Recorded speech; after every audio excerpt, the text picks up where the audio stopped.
Hello, class. Welcome to Unit 6. Today is September 29th. It's Sunday, and it's very difficult for me to believe, like I always say, that the semester is moving so quickly and that it is the end of September. Today is my nephew's birthday. I also cannot believe he's 29 years old today. So, great day, beautiful day, and I hope you guys are doing well. Discussions have been great online, and I had to laugh at Joe when he said he was the one who could distract the teacher because I can be easily distracted too as a teacher, but I always try to reel it back in, remember where we are and what we're doing. So this week, remembering where we are and what we're doing, we are talking about what the book calls Employee Development and Career Management, Chapter 9. There's a couple of things in the book I want to point out to you that are really important for us to make sure that we understand and learn. It talks about how individuals are selected. There's a lot of material in this chapter. Let me start there. And it talks about different approaches to employee development. And there are formalized training programs. There are a lot of your job you learn on the job. So, but no one can teach you some things that you have to learn. You have to experience them to learn them. For example, no one could really teach me how to resolve a patient complaint because every complaint is different. And when I'm dealing with a psychiatric patient versus a new mom, it's probably going to be very different.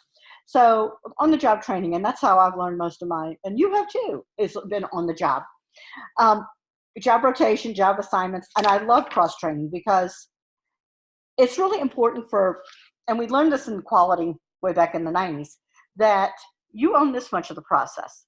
There's stuff on this end and stuff on this end. You make a change in this part of the process, and you're going to have a ripple effect this way and this way. So you've got to make sure that you're integrated and looking at the process laterally and horizontally. Vertically and horizontally, and even sideways, because sometimes processes end up going diagonally in all kinds of crazy directions, so that you understand where your role is in the organization. And I do think sometimes we fail on that part. Sometimes we do very well with it, but sometimes we fail on it. Talks about tuition reimbursement. And I'm sure if you have tuition reimbursement, it talks about how much the expenses are. We know tuition keeps going up. There are some limits where all companies have limits, and it's all tied to the IRS tax write-off amount. So, for example, for my doctorate program, when I got to the tail end, my tuition was, I want to say, each class was $3,500 in that range. Not for classroom time either. That was when I was writing my doctoral study. So it was just giving me guidance, $3,500 every 8 weeks. My annual tuition reimbursement was $4,000. So you can imagine tuition reimbursement did not go far. So yeah, I owe a lot. Anyway, so that's what happens too. And that's what is a drawback to some people from furthering their education, is they just feel like they can't afford it. And so companies have made arrangements for that. In some companies, they will send people to school because they need a specific skill, and they see a lot of potential in that person. I know people who have their MHAs from Tulane University, and they received them as they were sent to get that degree because the organization believed in them and thought that they had a high degree of potential. What an MHA at Tulane would cost right now, I'm probably guessing well over $100,000. So that is a great thing that is given to people. So tuition reimbursement, if you are fortunate enough to get it, that is excellent. And that's one of the things you need to look for if you're looking for a new job. What are the potentials as far as the benefit package? Don't just look at, this is how much I'm going to make. That benefit package is really important. The text on page 381 talks about the Myers-Briggs. It talks about DISC and talks about Myers-Briggs. These tests overlap in some ways. They're different in other ways. They're built on different theories, built on different techniques, different models. I'm most familiar with Myers-Briggs because I am certified to administer the Myers-Briggs and interpret it, which I really was excellent training, as I've mentioned before in the class. Talks about the 16 different types and the combinations thereof. If you are interested, it says visit CPP. That is the main company that oversees. They're in Gainesville, Florida. They're the ones where you go for the training when you are going to be certified. There's also a couple of websites that you can do the Myers-Briggs for free. If you have not done it, I would highly recommend that you do it, just so you have an idea of what your preferences are. This is not personality profiling. This is just identifying your preference. So, for example, I am an introverted, sensing, feeling, judging. Does it mean I'm judgmental? No. Introversion does not mean I'm shy. Introversion means that I do my thinking in my head. And I process in my head usually before I speak. Well, that's changed over the years a bit. And I learned through this that I am really an introvert who operates as an extrovert because of where the type of work I was doing and teaching. I have to operate as an extrovert. Sensing means that I have to see data. Feeling, yeah, I was way off the chart on the feeling side. I'm always worried about hurting somebody's feelings or upsetting someone. And, I do the hard stuff, and it doesn't mean I don't think, because you guys know I think, but feeling is my primary mode. And judging versus perceiving, that's how you structure. Are you very organized and everything has to be very structured and you like rules? Or are you more freewheeling and intuitive, where you, to this point, that you take things as they come and you are more looking at the big picture of things? So yeah, structure is important, but I find that more and more it's becoming less important. So just Myers-Briggs. And I will put in the text of this video, the website, the free website for you to do the Myers-Briggs. But don't get too hung up on it, because it's just to help you understand yourself. And this is what I always tell people. The Myers-Briggs is not an excuse for behaving badly. So you cannot say, well, I'm not going to participate in that meeting because I'm an introvert and they just have to get over it. Or, I'm a thinker as opposed to a feeler. So, if I hurt somebody's feelings, that's okay. It is not an excuse for behaving badly. The final thing I want to talk about talks about feedback and performance evaluations. And I want to talk about onboarding. So we're going to talk about onboarding in some of the discussion. Mentoring, onboarding is probably one of the strongest and most important components or drivers of retention.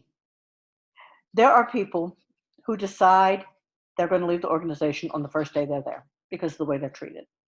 And it's really important to have an onboarding program that meets the needs of the new employee, meets the needs of the organization, meets the needs of the preceptor or the mentor or whomever is going to be working with that person. Make sure that they have a good first day, a good first week, a good first month. Engage them, help them understand, and let them know that they're valuable.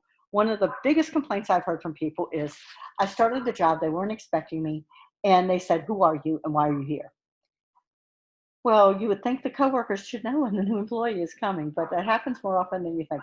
Make them welcome. What we started doing was, probably for the last 2 years I was working, we had orientation every other Monday. So every other Monday. And what we would do is we'd get the list of people who are going to be in orientation on Friday, and we would make a welcome and their name and the name of their department and put it in the mailbox or deliver it to the director, so that when they came out of orientation on that first day, there was a welcome sign in their department welcoming them. People loved that. They absolutely loved it. And they loved it when their director came to meet them on the first day and say, I'm glad you're here. Thank you very much. And shake their hand and just say, I'm glad you're here.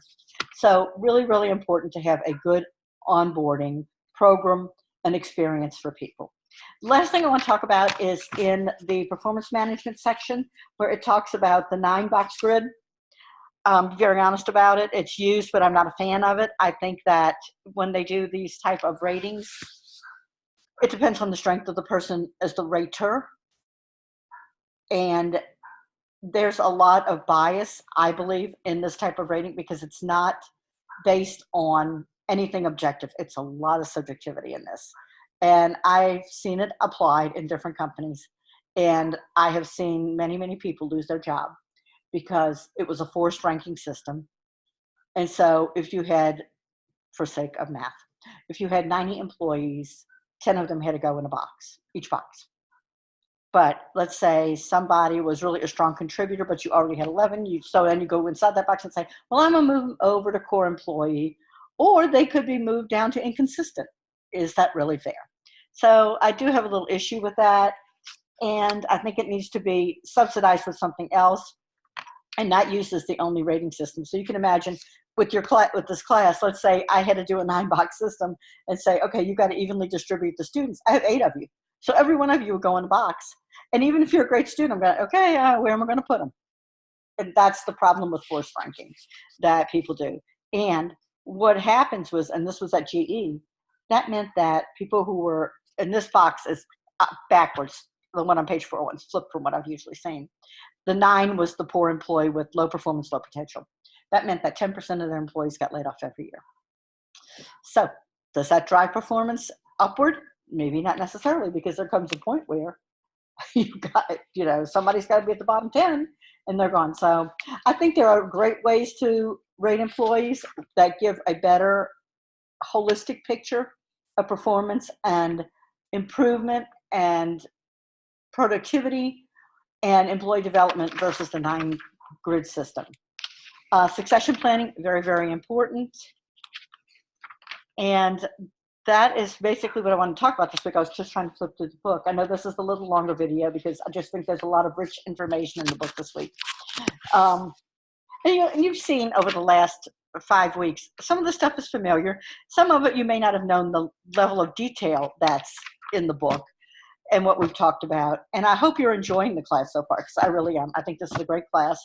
And I've enjoyed working with you guys. We have 3 more weeks to go, and we will be finished. So this week, you're turning in your draft of your final presentation. I set it up. Thank you, Angela, for letting me know it did not have a link. I set it up for you so you can drop it. I can look at it and give you feedback and let you know where you're going. Tonight, discussion question due, presentation due. Make sure you get them in on time.